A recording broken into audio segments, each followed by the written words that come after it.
Okay, so good evening, good afternoon to everybody, depending on where you're watching from. We'd like to welcome you to our first roundtable of the year this year for our first double issue. We used to previously do only single issues monthly, and now the Markaz review has moved on to doing a bi-monthly issues that are a little bit larger, more detailed. So this is our first issue called Mother Tongue. And it seems like, such a fitting and natural theme for the Markaz review that I'm surprised that it took us so long to get to this theme, actually, because as a literary magazine that deals with the rights to, from, toward, and about the region that we call the center of the world, the question of not just how we use language, but which languages we use is a really vital and fundamental one. And I found it really interesting that here we all are, all of us were writing in English, we're discussing in English, and yet we all come from very different linguistic backgrounds, and we all have various different relationships with what we think about as our mother tongue, which of course is not something very obvious. As our managing editor, Lana wrote in the issue editorial, regardless of country, region, or language, mother tongue has come to mean original tongue, and by extension, for far too many, legitimate tongue. And I've always found this such an interesting question, language as not only a marker of belonging, but also of authenticity. Of course, the language you speak is something that is used to gatekeep your belonging, and that is supposed to mediate your authenticity to a certain background.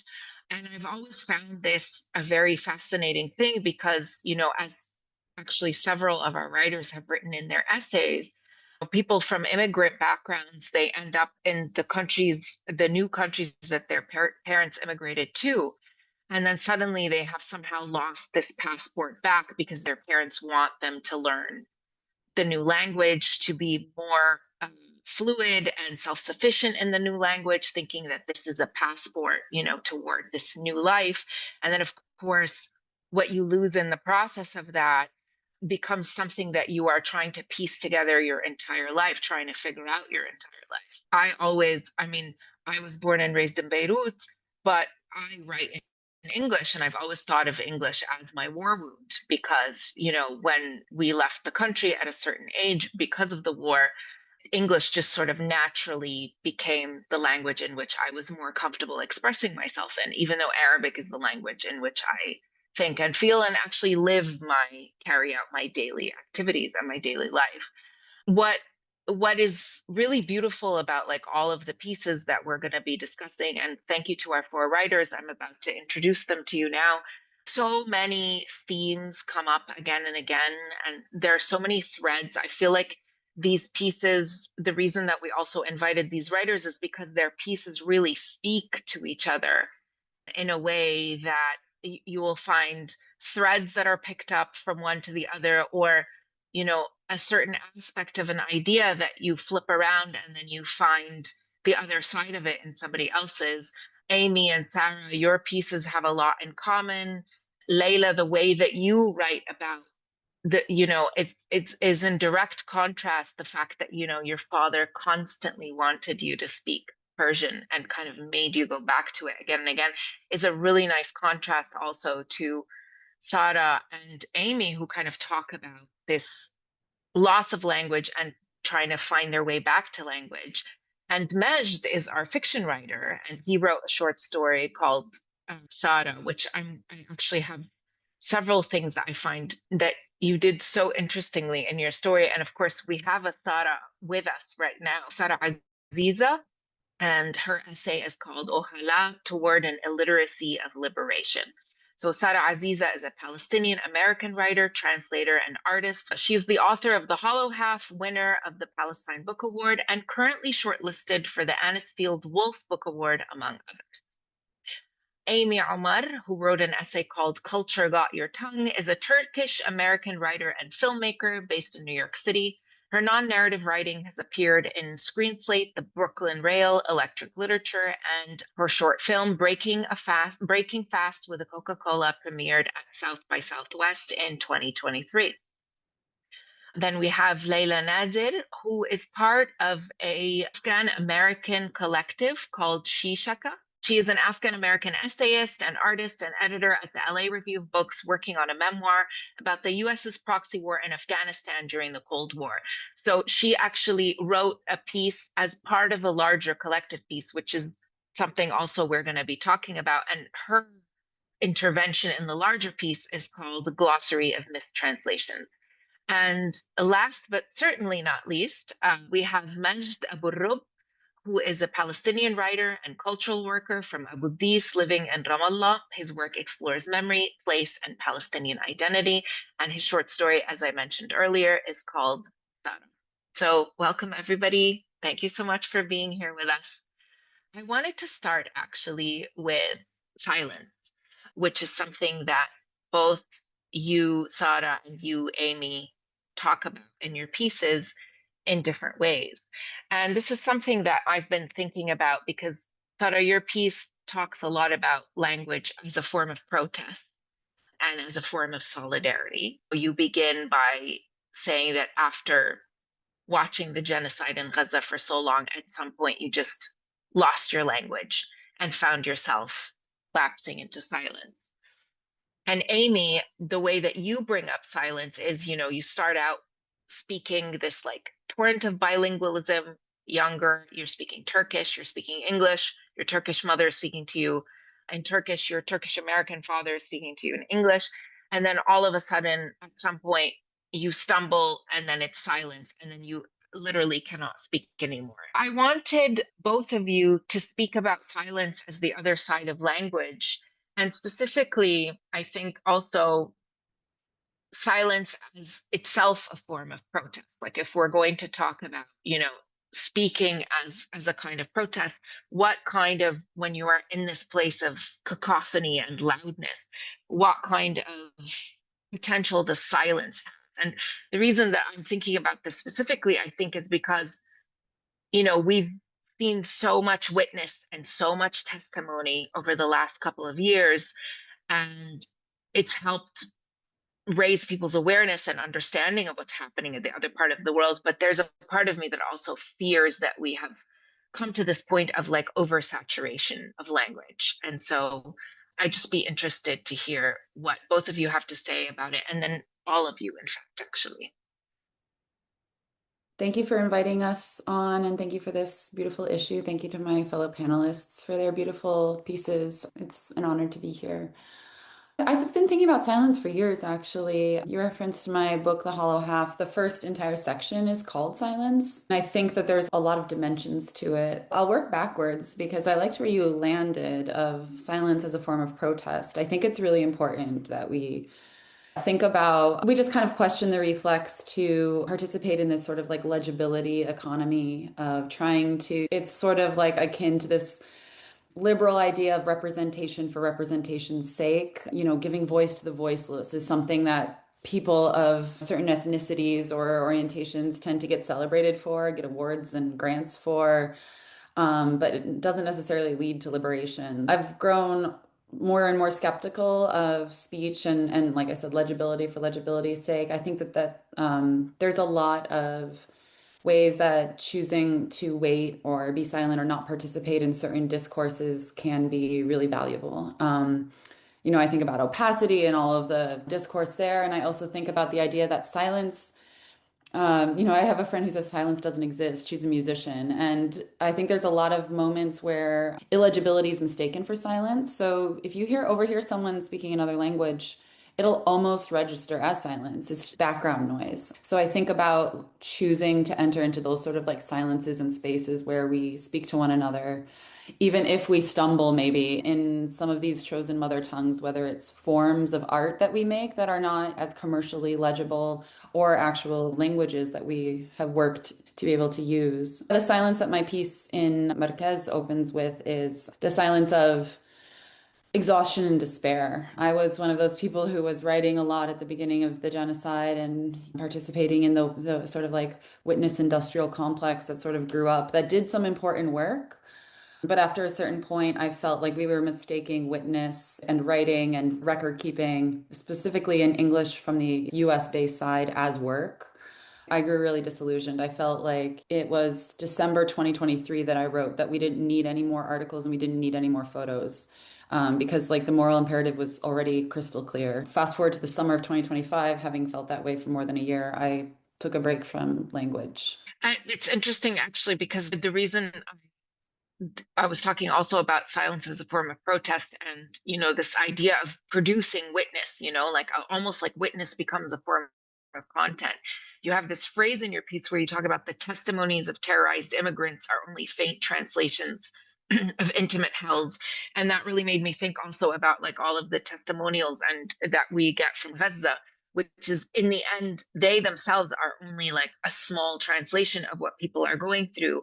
And you just, you watch this like language of appeal of people trying to get you to care, of people trying to get you to listen. And there's something that feels really, the entire cacophony of that somehow seems to go into a kind of white noise and a kind of silence. So it feels like it's almost like speaking becomes a kind of repression because it is like thrown into this, vast well of sound. And Amy, you discussed something that like silence as a form of state repression, which is something that I've heard from other Turkish artists. This idea that like silence as like a really an almost like a cultural conspiracy, like a thing that has happened where because of the state, people talk less, they keep things to themselves, they talk only behind closed doors.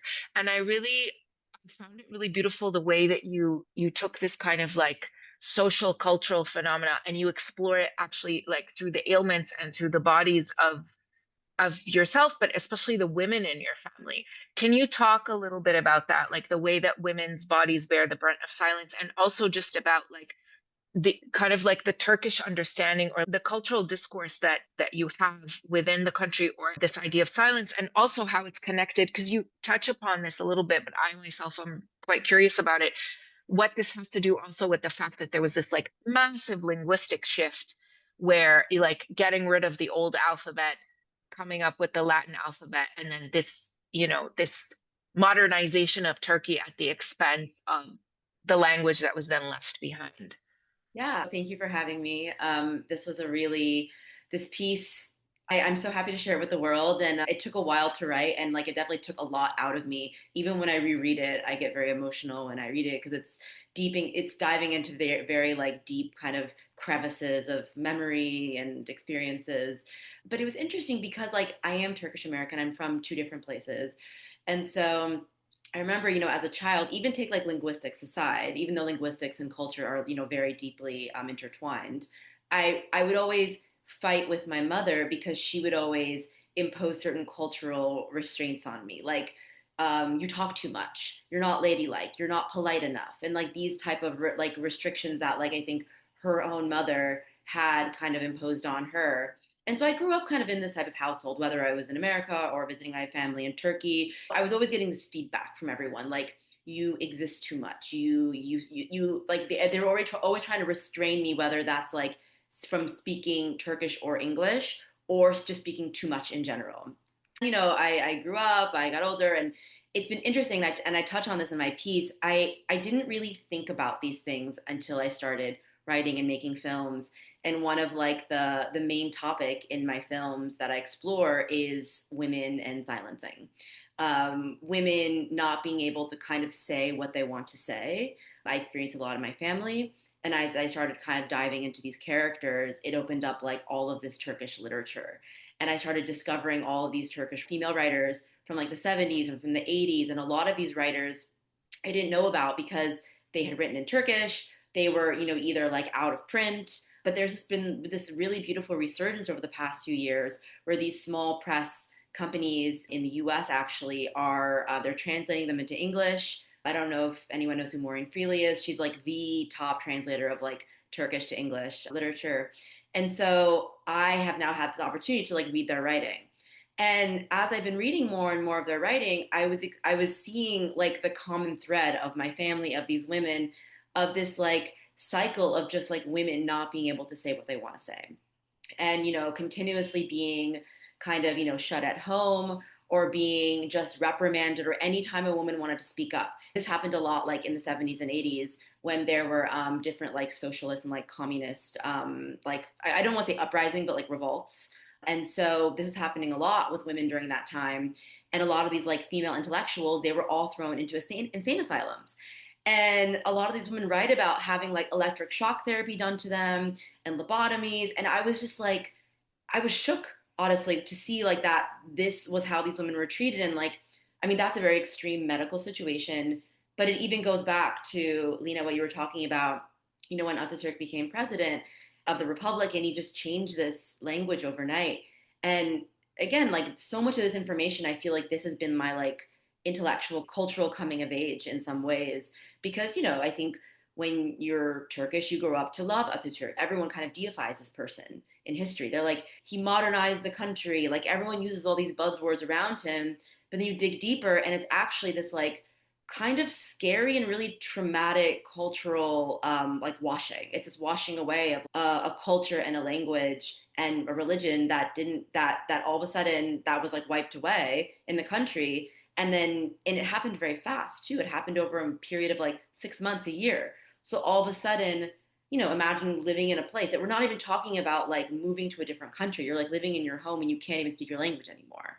And so when I learned about that, like everything started to make sense. Where it's like even though in my work I tend to look mostly at women, like it's affected everyone in the country, and you see it a lot. I mean, I was just in Istanbul. I was scouting for a film that I'm shooting in the summer, and you see the way people talk. It's like they speak very specifically. They dodge words. They don't really say what they mean, and that really trickles down to like home life, family life, socio life.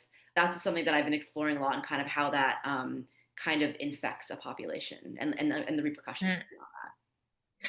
I mean, I love the way that you connected to specifically the niche tense, which is this idea, you know, that a lot of people have questioned over the years, which is like how much does the actual like construction of a language or like the linguistics of a language affect the culture, affect the people, and how do these two things feed into one another? And I found it really interesting that, the argument that you make is that here's this culture that like has an entire tense for hearsay and rumor. And Yep. so, of course, this becomes then part of the way that we deal with the world and part of the way that we deal with one another as well. The breaking apart of the community in some way of language, and reforming a different kind of community is something that also I think about a lot because, like, obviously, language is the way that we is our communal heritage, right? But the way that we each wield it is our individual thing. So that's, it's sort of where the question of voice comes from. And so we're also taking the narratives and the stories of the individual and entering them into communal heritage through language, through writing, through these things. And this is why actually, Leila, I was very moved to read the entire contribution that you guys put together. And really, I think my first time that I encounter a writing collective.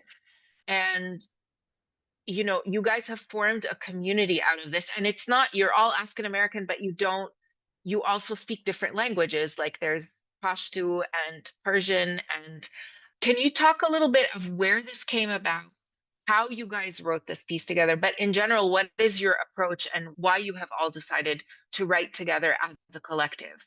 Thank you, Lina. And it's so wonderful to be here in community and conversation with all of you. The collective it's 7 of us, Afghan American writers, artists, creatives working in different fields. And we came together informally just to write together, to just talk, to be in a creative community. And when we were meeting together, we did generative exercises and we just did some writing together. And we started to realize that there was some really interesting threads through our work and themes that kept coming up: childhood, nature, the earth, conflict, dealing with generational divides and language, parents. And so we began to think about how could we make a way to hold all our words together and our work together. And One of the members, Gazelle Samize, who's part of this intertwined collective piece of writing that's in this issue, thought, was thinking about how so many of us were coming to this with these sort of linguistic wounds, these traumas from war, decades of war in Afghanistan. And so she had this amazing vision where she thought, well, is there a way that we can come together and this wounding or these stories that we carry together would sort of make up for or heal, or there would be a way in which together they would be a strength. And I think for me, the piece, the intertwining of it, the way the 7 of our words, our essays, our poems are coming together, for me, it became a new kind of language, which was really interesting to watch happen, because so much of what we're talking about is the loss of language, the fragmentation between generations, the inability to talk to parents in a native fluency, all this loss. But what was amazing is that actually this issue of Markaz Review gave us this opportunity in this space to bring all our words together. And I realized through the process that we were speaking our own language together. And so it really was true, this vision that one of our members, Gazelle, had, that we all saw ourselves in this position of lack. But when we came together, intertwined our words, and Markaz gave us this space, we started to see, like, yeah, we have a new language that we have created and that we're recognizing in each other. I mean, I found it really moving also because, yes, it's exactly what you say, is that, that the pieces talk about loss, but in coming together, there is a kind of wholeness in them. But beyond that, also, it is really like, it's like an actual material confirmation of community, of the way that language creates community, of the way that like similar narratives as well, when working in tandem, give you a much bigger, more nuanced picture of, it's not one individual who is talking about their own experience. And I found it really, it was like a possible answer to a question that I've been having. It's almost like a Greek chorus, even I saw it as like, everybody's Yeah. speaking together somehow. Oh, I was just going to say that for us too, speaking together was really powerful because of the way that Afghanistan is so over narrated, and every Afghan voice seems to be required to speak for the whole nation. And there's so little representation, even within decolonial thought and decolonial activism of Afghanistan, that what happens is we become this native informant, no matter where we're speaking, when, where we come from, no matter the context. So I think coming together like that, I felt like it was a disruption. And this is something the collective talked about. It was a disruption of this idea of this monolithic, stereotypical Afghanistan, but also of the diaspora and what we look like, who we are, and the diversity within it. So I feel like that speaks to sort of where your questions are going too. No, definitely. And it's interesting that you bring this up, like this idea of native informant, because I think that everybody who is from a region of conflict and who writes in English is inevitably cast into that role in some way, shape, or form. You find yourself kind of mediating between, obviously, you're mediating between cultures, but like in the end, there's always this feeling that people are listening to you because you are revealing something that they find incomprehensible or that they would like to understand more. And even the attitudes of, where people are coming at it from like real curiosity or like real interest at the same time, there's a strangeness in that kind of mediation and the questioning of one's own sort of the authenticity of one's own voice. And I don't know that there is any place currently that is more mediated than Palestine. And Majd, I noticed you nodding, even though you were saying, "Oh, I'm the newcomer to this group," but you're not the newcomer. You are the person. You're our returning contributor because you have written for us before, actually. Majd wrote another short story that appeared in our noir issue, which was our final issue of last year. I wonder if, before we talk specifically about your short story, if you wanted to say something about that because you were nodding about I identify with this idea of loss a lot, and I kind of struggle with it because I don't want to believe that you can lose a mother tongue. I feel like it. it's near loss, something that's near loss. I feel like no matter what happens, even if you lose parts of your mother tongue, there would always be some residue, or like I feel like there's something ethereal to like your mother tongue, Right. something that maybe you're born with. I really don't have the answer, but like when I saw like TMR's mother tongue call or prompt, and I have to say like for TMR here and for the audience, like I really enjoy these. Like they're like a party game. They're like a challenge. They're so fun. They stimulate me You mean when perfectly. you read the prompts? Yes. Oh, Um, interesting. Okay, so you take them as your starting point. It's not that like you read the prompt and then you think, I want to do something that answers to that prompt. exactly. Yes, I don't have the story written already. I haven't even thought of it That's in a, so in a near interesting. timeline. Take me through, you read the prompt from Mother Tongue. How do you come up with the story? So I just want to say for our audience a couple of things about the story is that Majd wrote a story about a character named Sarah, but who was American and who was working abroad. And so everybody calls her Sarah. And there's this like really, it's something that I feel it works really well in writing, and it could have not worked in writing because the fact that you take us into her reactions to every time somebody says her name, we are like hearing the echo of the fact that, that people are not knowing how to say her name. What I really find interesting about it is you are exploring language as code. It's like this code of when people have a certain word or they have a way of pronouncing things and they sort of like see eye to eye. It's like, oh, I know where you're from. We know, we can see one another. You do like such an effective job of like really distilling it down to this kind of code of like insiders. But you also do something quite unexpected with it at the end. So can you just talk about the prompt at first and how that brought you to writing this story? Sure, of course. I don't know, like I feel like it's not something like when I do read these prompts, they're usually not something that I'm thinking about actively. It's not something that I'm looking for in my life day to day. But like when I read the prompt, I started thinking literally, like the first image that came to my head is literally my mother's tongue. Like the way that she speaks, there's this like um in Sara, like what happens is that the mother leaves voice notes. And that was actually the first thing that I wrote. It wasn't the beginning of the story, it wasn't the end of the story. The first passage that I wrote was her receiving these voice notes. And that detail, it's real. It's something that a lot of Palestinian families like do to survive distance, that I've experienced personally. That was the first interpretation of the prompt. And it was just so interesting to me because like remembering these voice notes and actually going back and scrolling up and listening to them again, like there's something that like I feel like my mother's voice notes to me like contain more literature or stories that I could ever write personally. So much meaning and so many things packed into a single sentence, or like one sentence of so many sentences.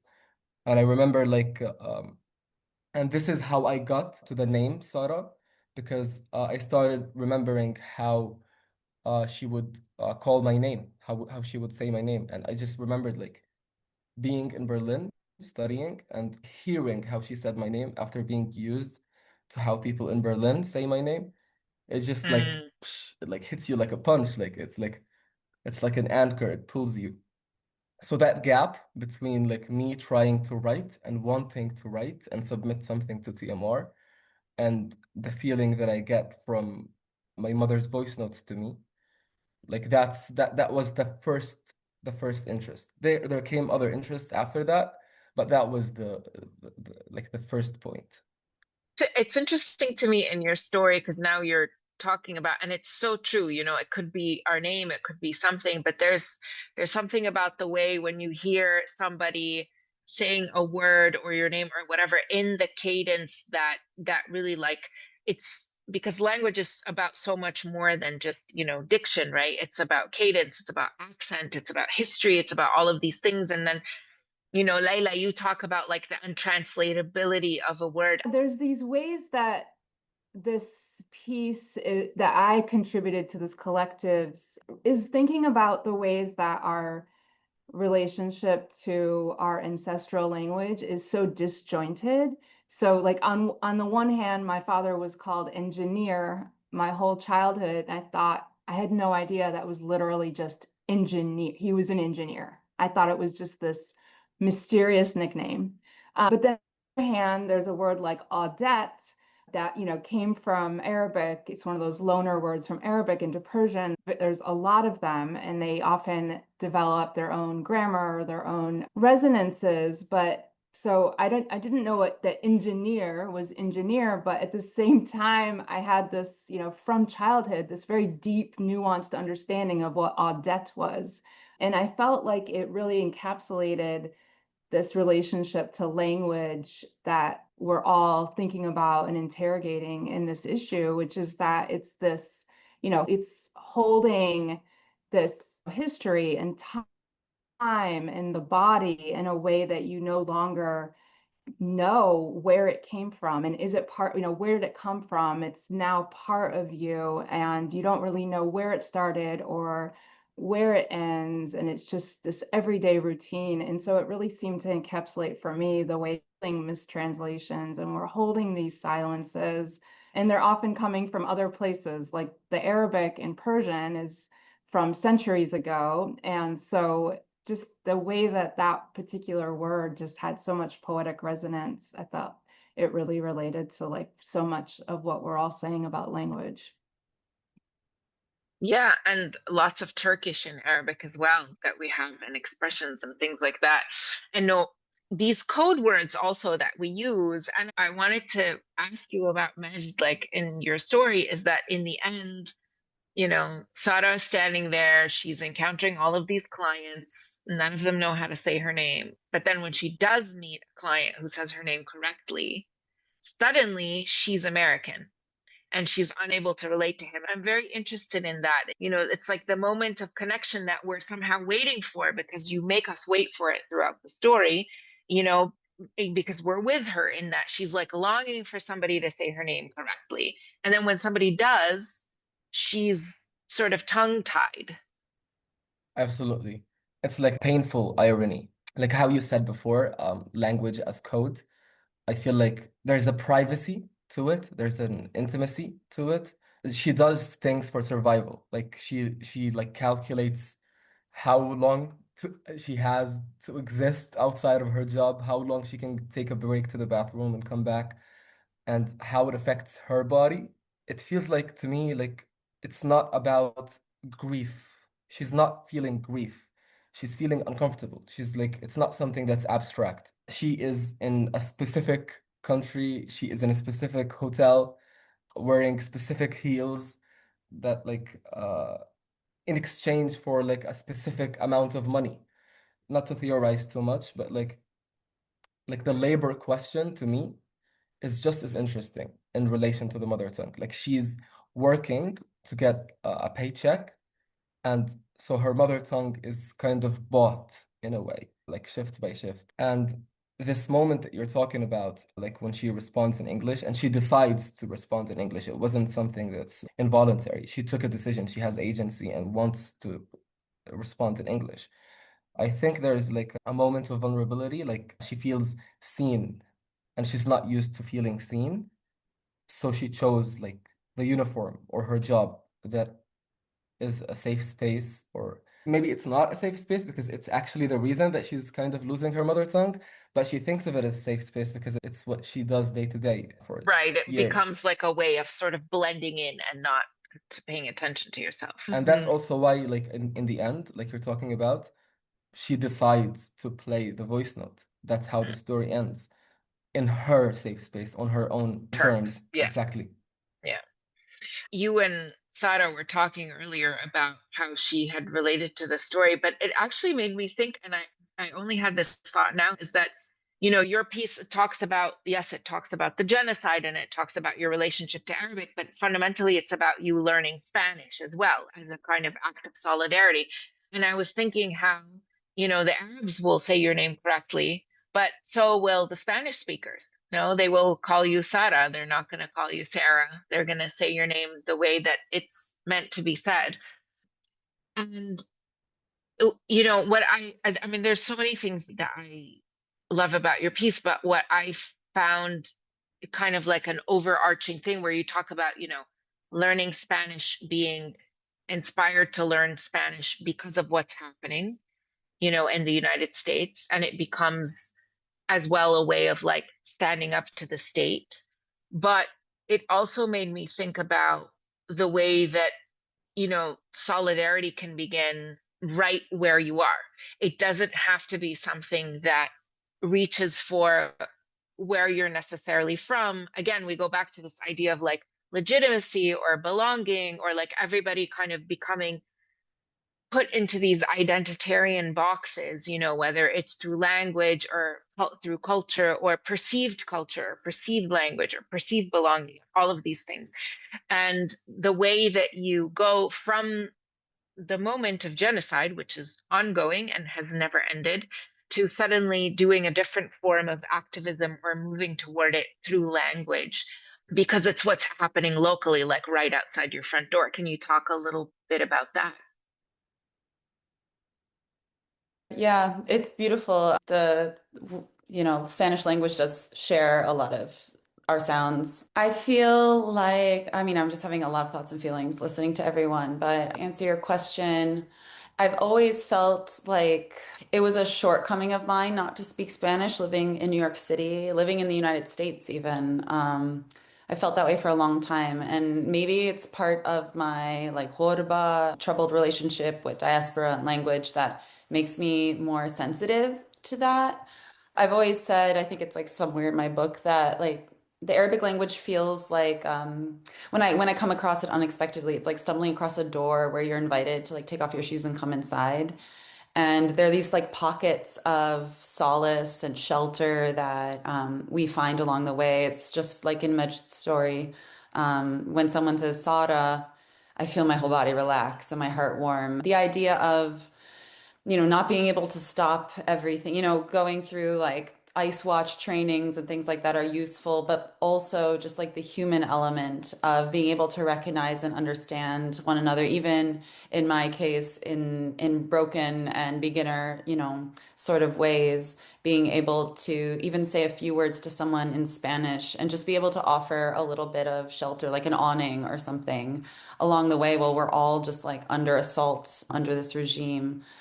It's a small thing, but it felt like to me what was within reach and also a very tangible way to think globally and act locally. And yeah, just being able, like I mentioned in the piece, like being trained in a social justice context to immediately start to learn how to use my Spanish to talk about know your rights or what to do in the case of like ice knocking on your door. So it's very pragmatic as well. It's been an honor to start to enter those spaces with my neighbors, and it's an ongoing journey for sure.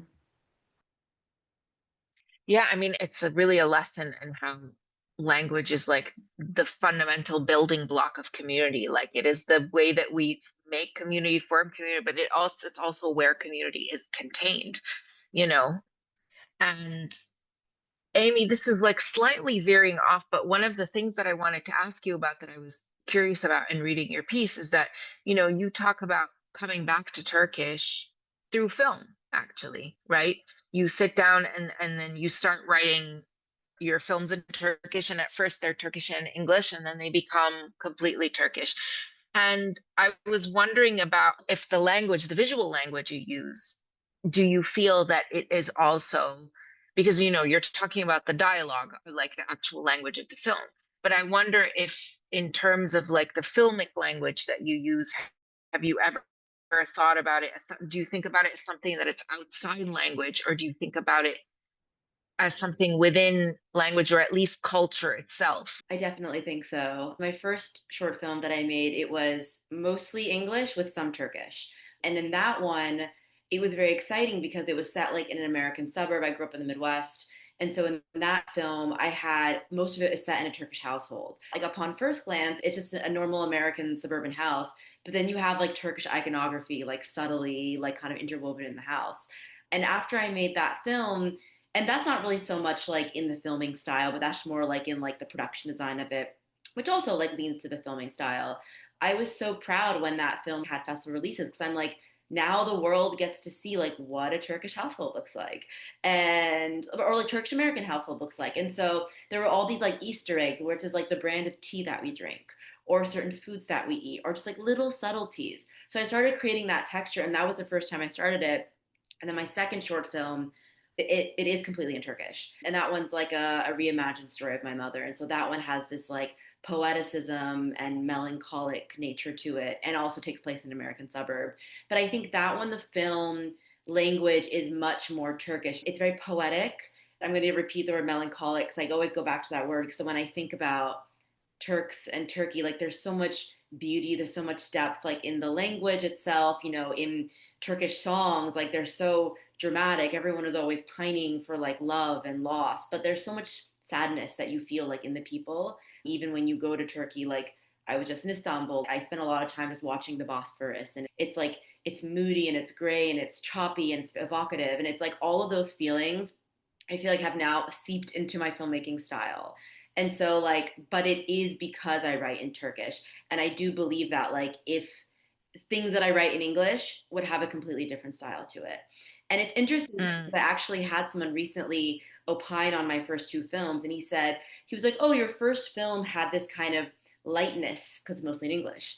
And the second one, he was like, it's almost austere and restrained." And I was like, that makes so much sense linguistically. Of course it would be. It's interesting because both you and Sada write like pretty explicitly about the way that different languages bring out different physicalities, personalities, ways of being, and ways of reacting to the world. And it's very true. I think anybody who speaks more than one language, when somebody who is not used to seeing them in the other language encounters them, will say, "Oh, but you're so this in that language." Like I didn't expect it to see that. And it's interesting when somebody from the outside, says that to you.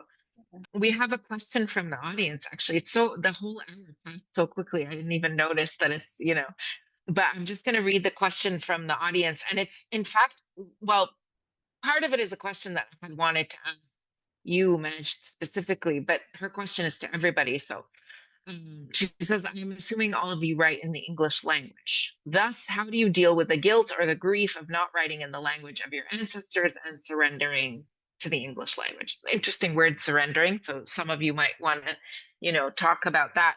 But I think with Majd, I just wanted to ask you, why do you write in English? What is it if you did not, if immigration is not the reason why or the story behind it, why do you write in English? So I want to start with you, but it would be interesting to hear everybody's response to that question about how you feel right.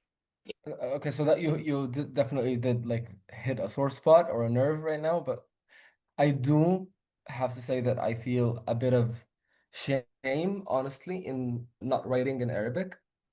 And it's not for a lack of trying, like I do try, but whenever I write in Arabic and I look at it after or try to edit, it doesn't feel as good, honestly. Like from me being a Palestinian and going to high schools here and my studies, whether as a young adult or as a child, I am more critical of my writing in Arabic than I am of my English. I feel that it also kind of reflects on my speaking, even. Like I'm more self-aware and attentive when I'm speaking in Arabic than in English. I take more time. I think maybe it comes from a kind of toxic respect and fear. I do believe that my writing in English kind of stands better or is of more quality than my writing in Arabic. I don't have a good reason, but those are just my thoughts right now. No, those are great. That's like very interesting. I could hop in, I think, since we're going across the board. I definitely have thought a lot about it. I do go through the guilt and shame of, having come to writing first through English. But I tend not to dwell there anymore. I think I've done my time, and I don't think shame or guilt are the most useful. Sometimes they're good information, but I just, as a rule, try to move through it. Um, so there's a couple answers. I didn't choose to be, raised partially in the diaspora. It was my first literary language. I'm actively working towards a literacy in Arabic where I feel like I can enter in similar ways or actually in different ways because it's true, every language has a different personality, and I do too within each language. But I think the in-between place that I find really generative and cool is kind of where I sat while I was writing my first book, in that I tried to Arabic my English. I like to play with the syntax, break the syntax, and just sort of, I'm an auditory writer, so I just write the way I hear. And yeah, so I made my English strange. I sort of alienated it, and I also mix in transliterated and untranslated Arabic text because that is also truer to how I see and hear the world. And I let editors and readers do with that what they will, get away with everything I can. Amy or Leila would like to jump in. Yeah, I can jump in. Because I'm mixed race, I have a white American mother, Afghan father. I think that for me, Persian is always, even though I grew up studying it, I grew up speaking it all the time, there's always, and I grew up speaking it but it was within the diaspora that I was speaking it. And so I remember I went to, my first Persian classes and I thought, oh, this will just be like a nice addition to what I already know. And, I was quite young. I was early 20s, and the teacher immediately said, "You're not really fluent. You just think you are. This is heritage Persian." He said, "You could speak all day about who married who, what's for dinner, gossip, community gossip." And then he challenged me to talk to him about political conversations, and I completely faltered.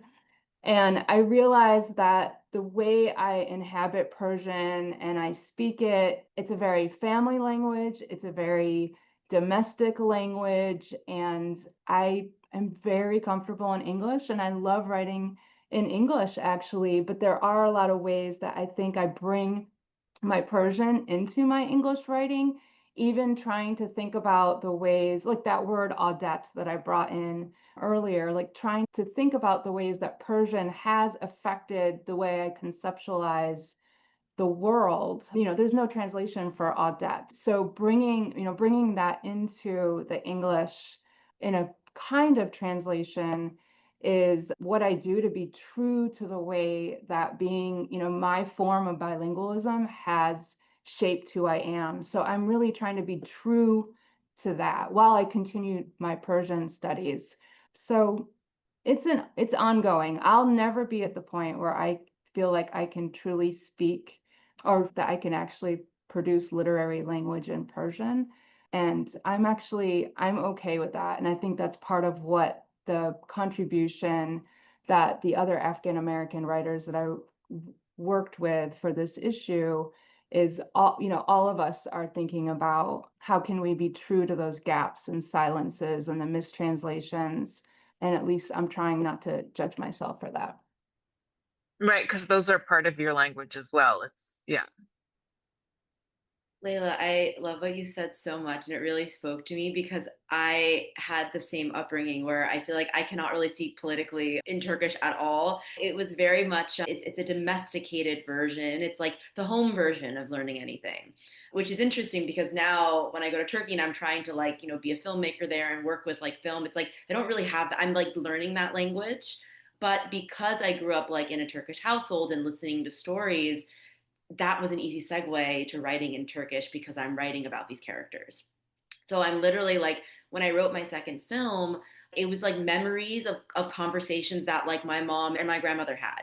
And I was taking those lines and putting those tales and that dialogue in my film. And it was kind of spooky because after I made my film, I'm listening to their dialogue and I was like, oh my gosh, all this exact dialogue is it's in the film.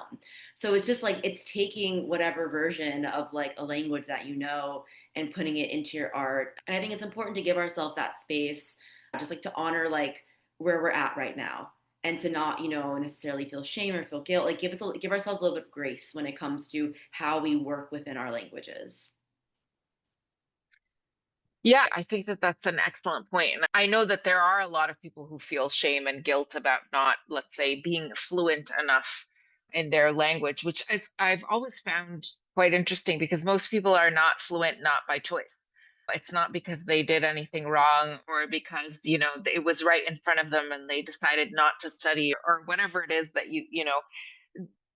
whatever scenario that you could possibly attribute guilt or shame to, they're so far away from that, and they have a lot more to do with factors that are beyond anybody's control, things like immigration, things like war, things like, movement. But it's always been interesting to me that people will have these like extremely thin based language, or thin based feeling that they will have in reaction to that. And I've always wondered, where does that come from? Like, why shame and why guilt? And, whether it has something to do with, again, this question of belonging and how our belonging is mediated and who's part of the inner circle of something and who has the right to speak as well, right? Like, this idea that language really imparts authority upon people. And at the same time, the language we use and the way we wield it becomes our way of trying to break authority. Majd, you used the term, I really liked it. You said toxic respect. And you're talking about Arabic, I assume, like the toxic, because a lot of people who grow up Arab educated also have this feeling of like, because Arabic is such a there's so many rules and it's such a stringent grammar and it's so much of it is like, I mean, a lot of this has been debunked, but yes, a lot of people like learn Arabic through the Quran and it's like extremely rigid rules, right? And essentially come to a place where they shuck it off because they feel that they can speak much more freely in another language because they're like, I don't want to be part of these rules.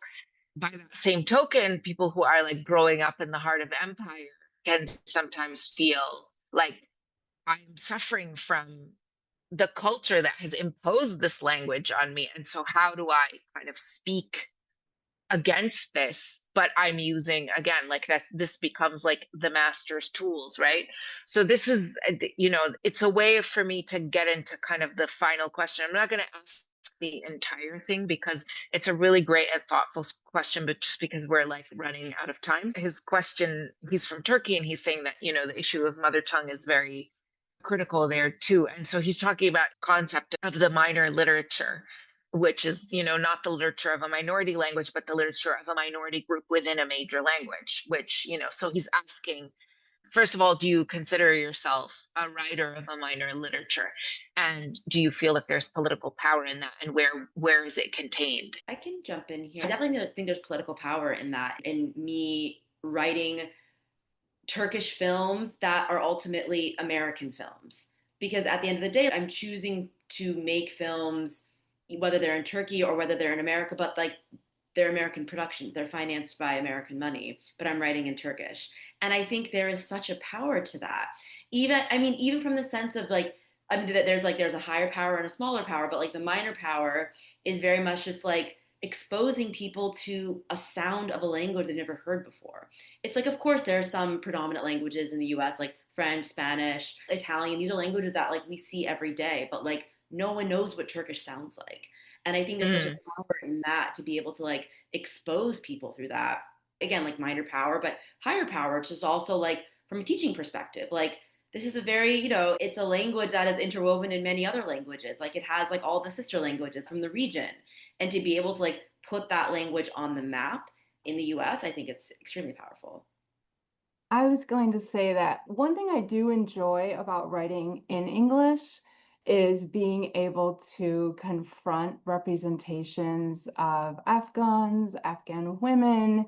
And if we're thinking about minor literature as the literature of a minor group within a major language, I mean, being able to, to throw these representations back in the faces of English speakers when they hear Afghan and women, or if they think of me as an Afghan female writer, they're immediately thinking of oppression and burqas and the Taliban. One of the things I do in my book is I open it with bras, like putting bras on 10-year-old girls or 11-year-old girls, which is what happened to me. and like trying, using that to compare to hijab. And like, why is one oppressive? Why did I have a bra put on me when I was 11 years old? Totally unnecessary. So that's one of the ways I do enjoy writing in English, is to take these stereotypes and turn them on their head and sort of inhabit the deconstruction that's already within Western culture and assumptions. I love that. To call myself a literature feels a little grandiose, but I do resonate with that when I am writing in English. Like I mentioned before, just using English. I also wanted to name that I think a lot of us, probably all of us, come from identities that are like intrinsically antagonistic to English. Palestinian will never sit comfortably in English in the world that we live in. So there is a type of politicization that happens, and that may be unfair, but it is inevitable in the current state of things. I do take that seriously, and I do think that there's some power in wielding English, again, as it was not intended. And also, just to add to what I said earlier about how I'm working towards being able to write in Arabic, that's because I feel free in Arabic. And that's not everyone's journey. I also feel free in certain types of writing in English to an extent. And I think that, just specifically as someone from the diaspora, and also from specifically the Palestinian diaspora, I think that there's an importance in, for ourselves, just claiming that English can be a Palestinian language. I was thinking of when I went to Chile. I was really excited because it's the largest Palestinian population outside of Palestine. I was so excited to go to like Little Palestine, eat at a restaurant, speak Arabic, and my Arabic was useless because they speak Spanish, because Spanish is now a Palestinian language too. I just like feel moved towards like this expansiveness of, they call themselves Palestinos. It's just like they're hybridized and they embrace it, and Chile is also their home. There was graffiti everywhere of the homeland, but it is also, why subtract ourselves when we're actively being erased? To erase myself because of some sort of like conceived unworthiness of my tongue is only serving the oppressor. I do kind of like the idea that a lot of the panelists have brought of like the ways that we're expanding that in multiple languages. Yeah, absolutely. Serving the oppressor and also giving into the rules of their game, as gatekeepers of, what constitutes, again, where you come from and where you belong and what side of the fence you're allowed to stand on. I think this is the kind of discussion that could just go on and on and on, because there's so many aspects to it, but what I love about all of your pieces, and like really, I think this is one of our strongest issues, because it resonates with so many people and because so many people were very drawn to it. But all of your pieces in different ways, they touch upon the extremely intimate and the very physical, and the parts of language that are like really related to the person and the body and the smallest places from where we come, but also connect to these much larger political questions. So, I mean, language is always that, right? But like they do so in ways that are both like implicit and explicit, and in very, very beautiful ways. So I urge everybody who still hasn't read the issue, or who hasn't gone through all of your pieces, to go back and read them and reread them. And I think they also all speak to each other really beautifully. I would really like to thank all of you for being here, to be sharing this community with you and to be in community with you. Like, it's something that feels really comforting, especially during this time. So it's nice to like take some time out and be inside a place where people are talking about language and power, because implicit in all of that is a sense of a future, which feels very bleak right now from Beirut, but not during this discussion. So thank you for that, all of you. And thank you to our audience for tuning in as well.